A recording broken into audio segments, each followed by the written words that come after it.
And this week, we did get our Bitfarms operational update. So full disclosure, I am a shareholder in Bitfarms, and I believe quite a few of our hosts on this show are as well. So this is a company which we all pay attention to very closely.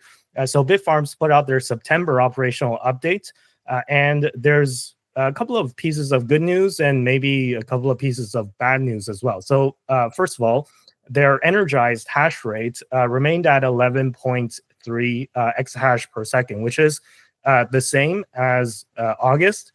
So unfortunately, they did not improve upon that. And their operating hash rate is still at 10.3 exahash per second.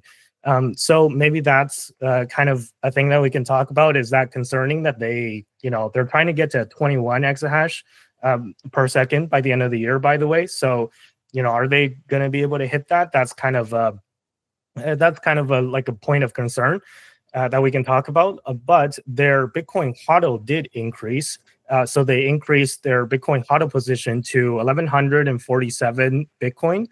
Plus, I think they added to their synthetic HODL as well, which, if you guys don't know what that is, they're buying call options, long-dated call options to kind of free up more capital and get more leverage on Bitcoin. So it's kind of like hodling, but instead of hodling Bitcoin, they're hodling call options. So there's that. And then they did reach their 21 joules per terahash efficiency goal, which they originally said they were going to aim for the end of the year, but they reached that early. So we're in early October now, and then they reached that about 3 months early. So that's pretty good news. And remember, with the efficiency, you want the number to be low, right? The lower, the better. They're using less energy per terahash of hash rate that they're putting out. So that's kind of how it works, right? So 21 is relatively low, right? So I've seen like other companies trying to get below 20, but yeah, like low 20s is pretty good if I do say so myself. And also that deal that they announced with Stronghold. So they're acquiring Stronghold, but before that deal closes, they also announced an agreement to host some of the Bitcoin miners that they were going to place in their Paraguay site as Stronghold's Pennsylvania site instead. So they're going to be able to add an additional 2.2 exahash per second in the coming weeks. And I believe they said early October, so early to mid-October. So yeah, within the next week or two, they should be able to bring that online. And lastly, this one was the most underrated update of the whole report, in my opinion, which was that they had the dispute with the former CEO who sued them for breach of contract and got kicked out of the company. So all of that was really messy. But they did announce that the employment dispute with the former CEO has now been settled out of court. So we don't know exactly what the details are and how much they actually had to pay the former CEO. I think the old CEO was suing them for like $27 million or something. It was quite a large amount, but I'm not sure if they, actually paid him the $27 million or they came to a compromise and paid him less. That part was not announced. They just announced that dispute is settled and is over. So at least there's that, right? So that's all the updates. And then there's a chart that just kind of illustrates the progression of Bitfarms. So they did earn 217 Bitcoin in September, which is down from 233 in August. But keep in mind that the hash rate, the hash difficulty did go up between September and August. So, assuming that because they didn't increase their operational hash rate at all between August and September, logically they would mine a little bit less just because the difficulty went up.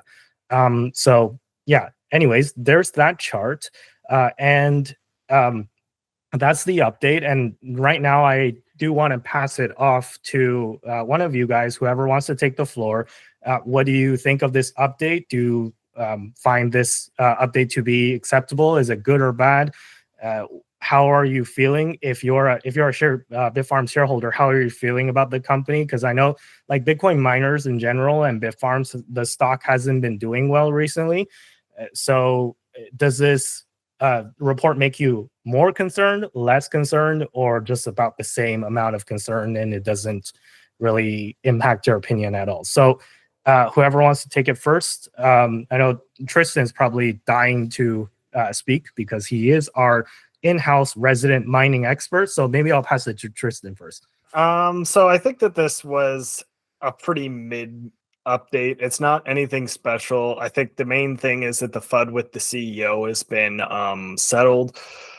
And that they've gotten more efficient. But beyond that, I think the fact that there hasn't been the additional hash rate added on yet, I think that it's not looking super duper likely that they're going to hit the 20 exahash. I feel like I'm starting to lean more towards they'll undershoot it by a little bit rather than they're actually going to hit it, because they are a good 10 exahash off from their target, and that's still almost a double in total. And I think based on their slight delay with the sending stuff to Paraguay, maybe that site is taking a little bit longer to get set up than they are expecting, in which case it seems that they may be slower to load up their the miners there.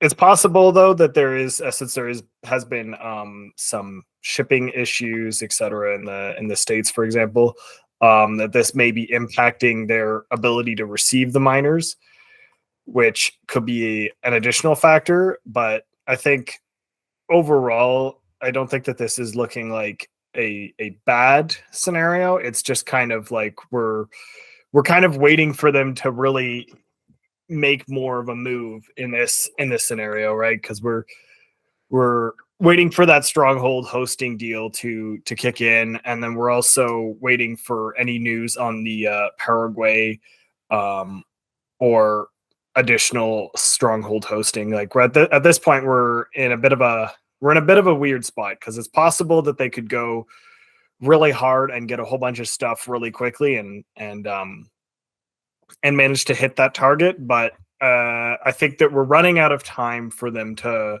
really charge towards it.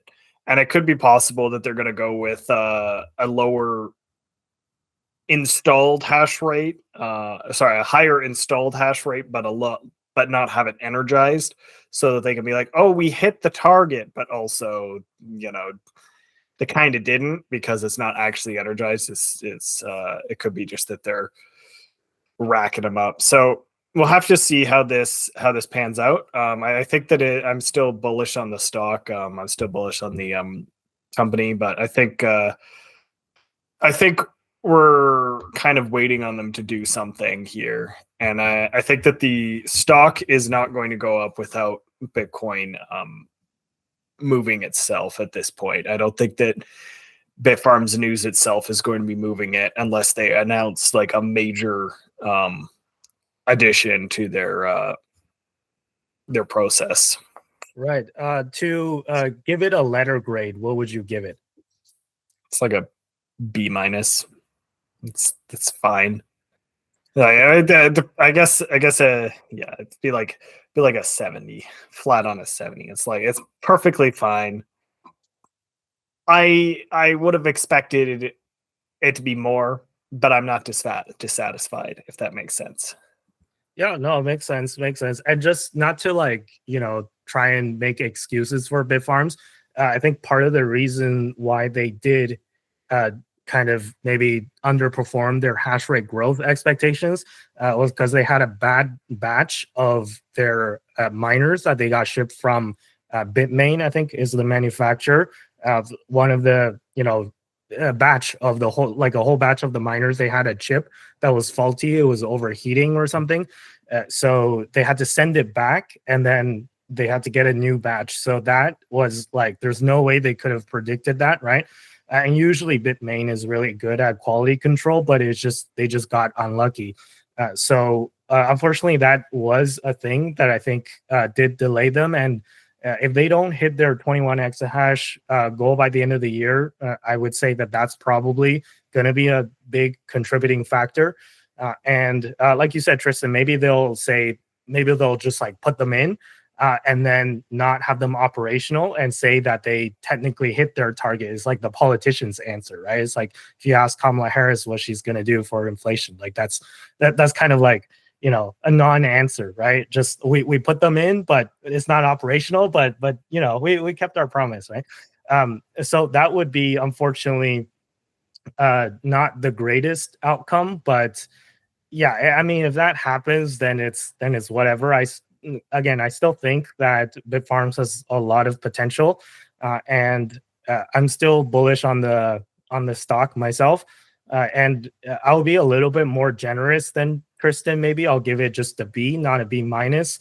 And the only reason why it's not a B minus but a B is because of that last point. The dispute with the CEO has been settled. So I think that gives them a little bit of a boost in my eyes, just because of that, which is totally not related to their, like, you know, core operations, I guess you can say, but it's nevertheless good news. So I would up it to a B just for that. But yeah, it's a B. It's not anything super special for me. And yeah, unfortunately, Bitfarms has not had an A report in a long time. So yeah, they better up their game in future months. But we'll have to see. Yeah, any of the other guys, do you want to add your thoughts and comments? Yes, Dom. Yeah, sure. So I'll probably be like short and sweet and stuff. I think I'll start with the grade. I also do agree. I think it's probably like around the B grade. This is like a decent report, nothing too special about it.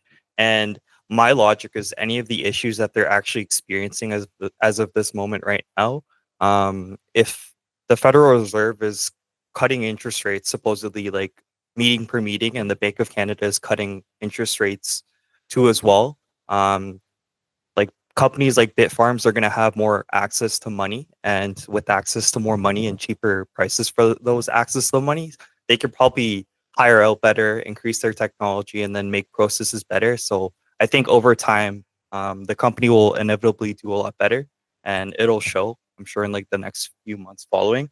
And I was gonna ask you a question, Andy. So like total Bitcoin earned 217. The difficulty of Bitcoin being earned, does that have something to do with like the Bitcoin halving, or is it just like their side having issues specifically? Yeah, so the Bitcoin has a automatic difficulty adjustment mechanism is built into the protocol itself. In essence, how it works is that it tries to ensure that each block takes 10 minutes to mine, right? So on average, it's not like 10 minutes on the dot, but you know, some blocks might take 12 minutes, but some might take 8 minutes, but it should in general balance out to 10 minutes, right? But sometimes when a lot of miners get plugged in, and you know, miners could get plugged in because all these companies are trying to expand, then that increases the total hash rate of the networks because more people are trying to mine, but then that speeds up the block time because like there's just more calculations being done, right? So the protocol has to make the question, like the SHA-256 algorithm, harder to do. It increases the difficulty of the question, so that you can return to a 10-minute block time, right? So that's the reason why their operational hash rate stayed the same as August, but their total Bitcoin earned went down. Is because there's just more machines being plugged in, and there's more hash rate being thrown into the network in general. So yeah, does that answer your question, Dom? Yeah, a little bit. That was a lot easier. But otherwise, I'm all set to go for the next person. So Yeah, no. So you want to impart your opinions? Sure. Admittedly, I'm not an expert in the industrial mining space. I don't necessarily follow all the miners, but I have been learning a lot from you guys the last few weeks as I've been watching the show. And it's just not my strategy around Bitcoin, but I've always kind of I'm happy to learn about it. The only thing I can really say substantive about it is that this is a difficult time for the mining industry because we've since the halving, so their revenues have been cut in half, and Bitcoin is struggling in the post halving, and with the geopolitical liquidity cycles and everything, we're not at all time highs. We're not necessarily at a low. It's at a healthy price, in my opinion, but as we can see, like the issues around the halving is starting to weigh on Bitcoin miners. So, and this is usually like when you see capitulation in the market is usually right before Bitcoin starts to rise again. So that's positive from my perspective. I'm not betting against any miner or anything like that. Also, the only thing, an issue, like an area in mining that's always been kind of a passion of mine is mining centralization, especially the centralization of the manufacturing of the ASICs. And what you said about the problem with their new batch of miners is just kind of validates a lot of my own viewpoints that like we're relying on 2 mega miners. This is the problem with monopolistic markets. So we need a lot more competition here. So I'm very, very excited about the future of Bitcoin mining ASICs. With Block has now gotten involved, and they want to start to provide open source mining hardware to new companies. So I think that's positive. And personally, I've been actually focusing on BitX, which is a small miner that you can mine at home that allows you to compete with these bigger miners. It allows for home miners to get access, and it's very easy to scale at home. So I just kind of commentary off on the side. I'm not an expert at the company though, so I'm not exactly sure if it's a B. I guess it's as expected because we're in the middle of a hash rate, a low hash rate cycle. Sorry, a higher hash rate, but a post halving cycle. Yeah, no, what you brought up with mining centralization, I think that's also an important topic that we'll maybe have to pick up another day, just because we don't have an unlimited amount of time. But maybe just right before we move on to the next story, let me just maybe explain a little bit of the method behind my madness. Or it's not my madness, it's our madness at this point, because we're all shareholders of Bitcoin mining companies on this show. Except for you, maybe Sunil, but like the rest of our the crew.